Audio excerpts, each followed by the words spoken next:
நம்ம விளக்கில் தீபம் ஏற்றிய உடனே அந்த தீபத்துக்குள்ளே சூரிய தேவதை ஆவாகமாகி விடுவாங்களாமா. அதனால் எரியிற விளக்குன்னு திரியை அந்த கசடை தட்டவோ இல்லை அந்த திரியை நிமுண்டவோ கூடாது அப்படின்னு சாஸ்திரங்களில் சொல்லப்படுது. அப்படியும் ஒரு வேளை நீங்கள் அதை நிமுண்டவோ தட்டவோ செஞ்சீங்க அப்படின்னா இதனால் பல தோஷங்கள் சேரும் அப்படின்னு சொல்லப்படுது.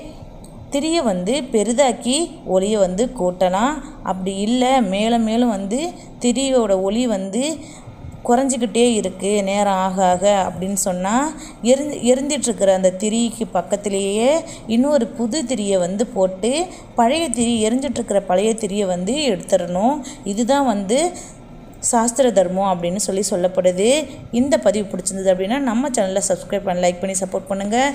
யூஸ்ஃபுல்லாக இருந்துச்சு அப்படின்னா உங்கள் ஃப்ரெண்ட்ஸுங்களுக்கும் ஷேர் பண்ணுங்கள். இன்னும் ஒரு நல்ல வீடியோட மீண்டும் சந்திக்கிறேன்.